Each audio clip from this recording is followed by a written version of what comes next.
Seguimos en Radio Ciudad 89.9, del otro lado de la línea, nuestro analista internacional, Gonzalo Fioreviani. ¿Cómo estás? Buenas noches, Gonzalo, gracias por atendernos.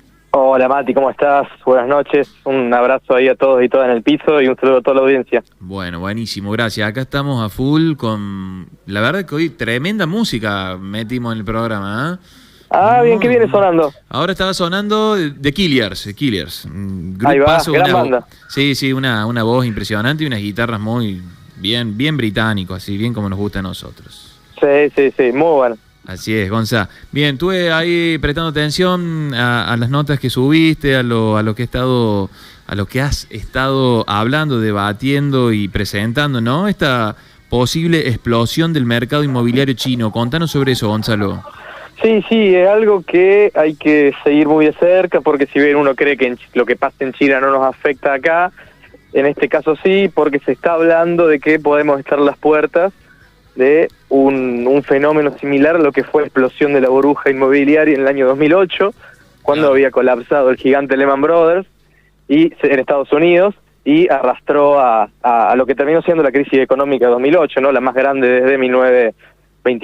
Claro. Estos días en China, la empresa inmobiliaria más grande tiene pasivos, deudas de 250.000 millones de dólares, no le está pudiendo hacer frente a los pagos, al vencimiento de los bonos, y eso está haciendo que el mercado inmobiliario esté a las puertas de un estallido, ¿no? En principio no, porque el Estado chino seguramente lo va a hacer un rescate.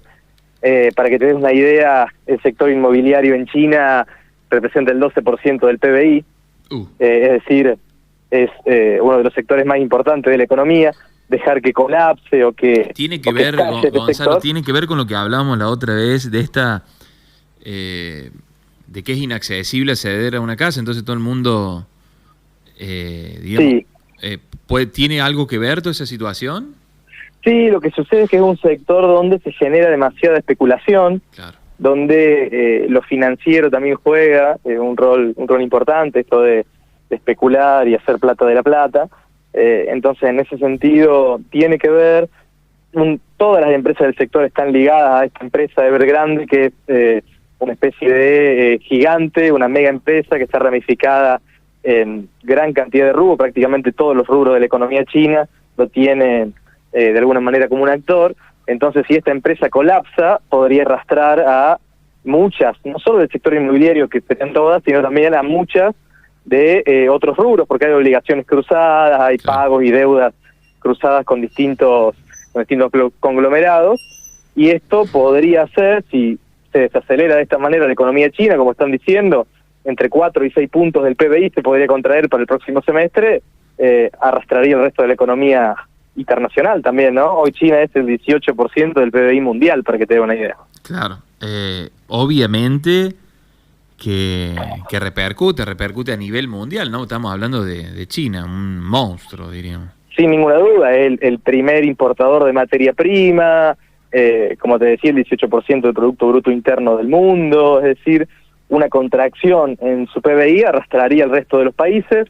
El lunes se vio una caída brutal de las principales bolsas del mundo, Estados Unidos, Inglaterra, las principales bolsas del mundo cayeron por el temor de que esta empresa finalmente no sea rescatada y genere un nuevo estallido como fue lo de Lehman Brothers. Por ahora, lo más probable es que el gobierno chino lo haga. Bien, eso te estaba por preguntar. ¿Cuáles son las primeras reacciones del gobierno? Hasta ahora no hay ninguna. Ninguna. Eso es lo que preocupa a muchos. Claro.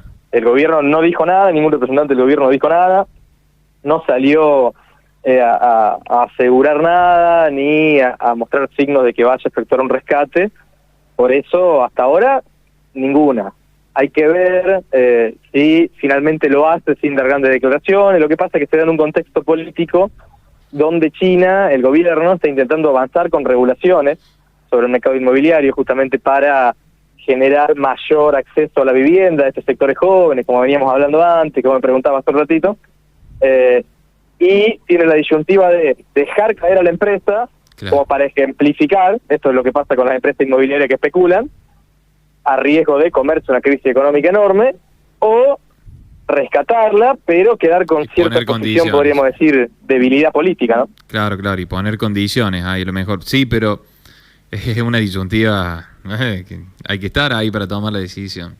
Compleja porque, como te digo, si la dejan colapsar, bueno, no sabes cómo termina, ¿no? China puede estar dispuesto a pensar, es muy difícil analizar a China bajo nuestra mirada occidental. Claro. Ellos están acostumbrados a pensar, los plazos de tiempo son otros, ¿no? En un país que tiene más de 5.000 años de historia, los plazos de tiempo que se ponen, los programas a largo plazo, el largo plazo es otra cosa.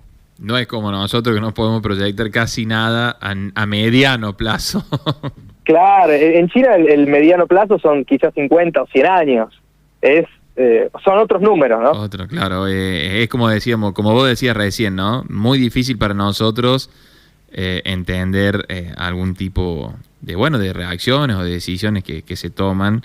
Nosotros tenemos otra cabeza en ese sentido. Claro, hay una frase muy famosa de esto cuando le preguntan a Zhou Enlai, que era un primer ministro chino en la época de Mao, le preguntan por las consecuencias de la Revolución Francesa, y él dice que pasaron 200 años, es muy pronto para analizarla. Diciendo, no, claro. Falso. Como, ahí está, te respondió todo, ¿no? Qué bárbaro. Bueno, y esto lo relaciono, Gonza, no sé si viste lo de las medidas inmobiliarias que se están tomando en Berlín. Sí. Lo podemos, bueno, de alguna forma relacionar y contarle a la audiencia qué es lo que está pasando, porque la verdad que llama poderosamente la atención cómo está interviniendo el Estado para bajar el precio de los alquileres y el acceso a la vivienda. Es muy interesante. Yo ahora no tengo el número de cuántas viviendas en específico fueron, si lo tenés ahí. Creo que era 14.000... Era 14.000 el número y algún numerito más, ¿no? Pero era lo redondeamos en 14.000 viviendas habían intervenido. No, y es una medida muy interesante del gobierno alemán, porque los precios de los alquileres están realmente muy altos. Tomó nota de un reclamo generalizado de los alemanes que alquilan, que son la mayoría de los jóvenes.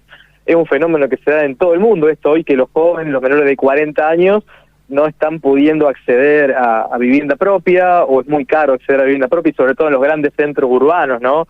En las grandes urbes de, digamos, Berlín, Londres, Beijing, Nueva York, etcétera, etcétera. ¿Esta medida fue sobre Berlín?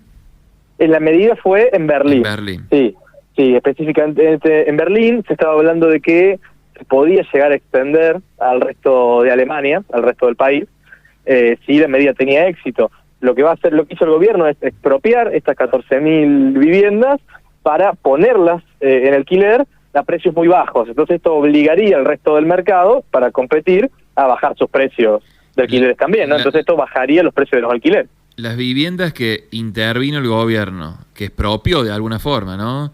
Sí, expropió. ¿Eran de empresas, particulares? De particulares que tenían un número importante de departamentos. Bien. Y algunos de ellos la gran mayoría estaban ociosos, no estaban alquilando, se estaban utilizando solo para la especulación. Entonces el gobierno decidió tomar nota. Con esta medida lo que espera es algo que se hace en Holanda, por ejemplo. En Holanda, a quien tiene más de 5 departamentos se les expropia uno, y por cada 5 departamentos se les expropia uno, y el gobierno lo pone a alquilar a precios bajos, con el objetivo de que el resto de los precios arrastrarlo y que bajen los precios de los alquileres, mantenerlos en un número razonable. No estamos hablando de países comunistas, ¿no? No, para nada, de ninguna manera. Estamos hablando de países como Holanda, Alemania. Esto se está discutiendo, medidas similares probablemente tomen el futuro Macron en Francia. Estamos hablando de países europeos capitalistas de Europa central, ¿no? Exactamente. Bueno, acá en Buenos Aires se aprobó una ley de alquileres que causó mucho revuelo, porque al final las personas no benefició a las personas. Digamos, yo creo que estamos lejos de una medida de este estilo en nuestro país por cómo actuaría el poder del establishment, ¿no? Pero claro, no es un problema que no es ajeno a nosotros, sino el acceso a la vivienda también es un gran problema de Argentina. Por supuesto, sí, el acceso a la vivienda es, sobre todo en los jóvenes, ¿no? Y sobre todo en los centros urbanos, es un gran problema mundial y por supuesto que Argentina, Buenos Aires, Córdoba, Rosario, las grandes ciudades, de ninguna manera somos ajenos a esta situación.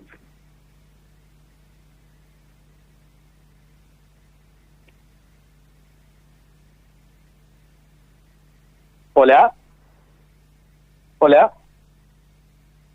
A ver, hola. Ah, ahí está. Se me estaba hablando solo. Hola, ¿Hola? ¿nos escuchás, Gonzalo? Sí, se cortó. Sí, se cortó el micrófono mío, ya está arreglado.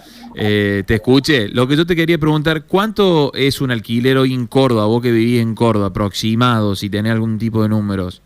Y más o menos en la zona de Nueva Córdoba, que es donde vivo yo, habría que ver si es de una habitación, de dos habitaciones, pero por hacer un promedio, ronda los 25, 30 mil pesos, claro. 25 mil pesos. A eso le tenés que contar expensa y todo. No, por supuesto, esto es solo el alquiler, eso suma expensas, servicios, impuestos, etcétera, sí. Claro. Sí, bueno, esto es solo alquiler. No, creo que no está el país para debatir estas cuestiones por lo que pasaría, pero creo que en algún momento nuestro país y la región va a tener que empezar a tomar medidas de lo que se está tomando, porque bueno, la gente tiene que tener un techo, ¿no? Sin ninguna duda, es algo que en algún momento se tiene que empezar a discutir, y sobre todo teniendo en cuenta, como decíamos antes, los sectores más jóvenes, ¿no? Los sectores más que son los que más están sufriendo esta situación de la falta de vivienda, de los precios de los alquileres. Creo que es fundamental avanzar de alguna manera en ese sentido. Ojalá que se empiece por lo menos a debatirlo en nuestro país. Gonzalo, Estados Unidos, Australia y Gran Bretaña tensaron las relaciones, ¿no?, con China y la Unión Europea, después firmaron un acuerdo sobre vigilancia y sistemas submarinos. Contanos sobre esa situación. Sí, firmaron un acuerdo Gran Bretaña, Estados Unidos y Australia, un acuerdo para contener a China, sobre todo en la zona del mar de la China Meridional, que geográficamente Australia la tiene exterior a la puerta de ingreso para Estados Unidos. El acuerdo incluye cooperación en inteligencia artificial, submarinos nucleares, tecnología de defensa, etcétera. Generó, por supuesto, rispideces grandes con la Unión Europea porque se enteraron por los medios. Francia inmediatamente llamó a los embajadores en estos tres países porque se enteró por los medios Macron. La Unión Europea puso el grito en el cielo y, por supuesto, quien también está hablando de una cuasi provocación, de que está generando un clima de inestabilidad. China está acusando a los tres países de generar inestabilidad porque se alían militarmente contra ellos como si ellos supusieran una amenaza, es lo que el gobierno chino está diciendo. Qué bárbaro, ¿no? Cómo se van dando, no se paran de generar conflicto en el mundo. Estamos todavía, seguimos en esta situación de pandemia, pero los conflictos, Gonzalo, están siempre, presentes en nuestra vida diaria. Sin ninguna duda. Se está hablando ya de un clima similar a lo que fue la Guerra Fría. Yo creo que hay particularidades muy diferentes, pero sí puede servir como marco analítico pensar un enfrentamiento que va a tener tensiones, distensiones, como fue la Guerra Fría, mejores momentos, peores momentos entre China y los Estados Unidos, que creo yo los resortes de la comunidad internacional hoy en ese sentido creo que funcionan relativamente bien. No creo que pase a mayores, ¿no? Porque realmente sí sería catastrófico. Sí, así es. Gonza, ¿el libro ya llegó a la tercera edición o estamos ahí todavía en la segunda? Estamos en la segunda. La semana que viene, justo ahora estaba yendo a encontrarme con mi coautor. La semana que viene lo vamos a estar presentando en la Feria del Libro. No, la que viene no, la otra. En la Feria del Libro, la Feria del Libro en Córdoba. ¿Qué fecha es? En el Patio del Cabildo. Es la semana del 4 al 8 de octubre, creo que nosotros estamos el 6. Bueno, todos invitados acá, los oyentes de Radio Ciudad, los que se puedan llegar, que se lleguen. Y obviamente, si lleguen el libro, hagan lío, papá. Sí, esperemos que les guste. Creo que está interesante para pensar algo tan importante, ¿no? Como es la política internacional en la mirada de una de las figuras más importantes, que es el Papa Francisco, ¿no? Así es, Gonzalo, querido, muchísimas gracias por la comunicación y te dejamos, ya nos vamos cerrando el programa, son las 8:30, 20:30. Estamos finalizando, lo vamos a finalizar con vos, pero te vamos a dejar elegir una canción. Tiene que ser esa canción, una británica. A ver, búscame algo en la memoria de tu cabeza. Bueno, pasame algo de Bowie, que estuvimos hablando justamente estos días con vos. Ya sé la que va a poner Anabela de David Bowie. Así que... No, che, me gustaron bueno, el Gonza me estuvo mandando unas imágenes, se quiere hacer un tatuaje y está ahí pensando, David Bowie, Bob Dylan, está ahí. Tan buenos dos. Sí, estamos ahí. Va a depender de cómo me levante un día de esto y voy y me lo hago. Listo, no hay que pensarlo mucho eso. Gonza, muchísimas gracias. Muchísimas gracias por la comunicación. Un abrazo grande, hasta la próxima, hasta la semana que viene. Chau.